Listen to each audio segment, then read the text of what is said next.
Il y a 2 semaines, je rentrais chez moi après une fête, accompagné de mes 2 meilleurs amis, Alexis et Dylan, qui allaient dormir chez moi car ma maison est la plus proche.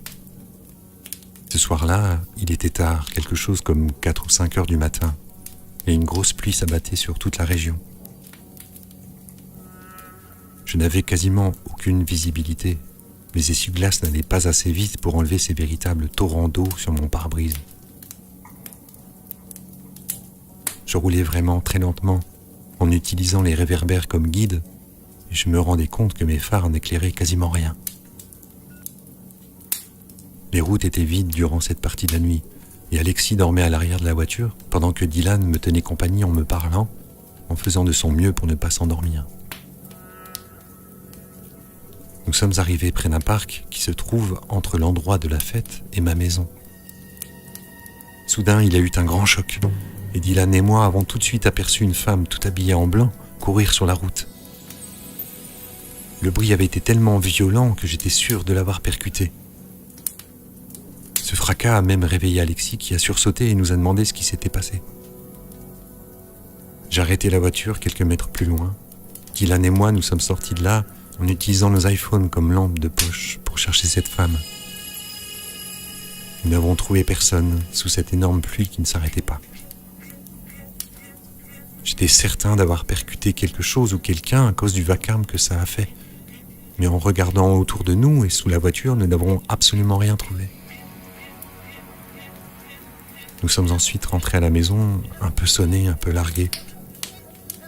J'ai préparé un matelas pour Alexis et Dylan et nous nous sommes endormis, totalement épuisés. Cette nuit-là, j'ai fait un horrible cauchemar. J'ai revu cette femme courir sur la route, mais cette fois, sa tête a heurté le pare-brise et son sang a été projeté sur moi. Je me suis réveillé en sursaut. J'étais mal, j'avais froid et mon cœur battait horriblement vite.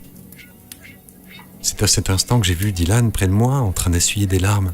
Et il me dit « Toi aussi tu as rêvé d'elle ?» Je me suis rhabillé en 4e vitesse et j'ai hurlé « Viens Dylan, on va retourner là-bas. Il faut qu'on sache ce qui s'est passé. » Nous sommes retournés tous les deux près du parc et avons analysé l'endroit où ça s'était passé.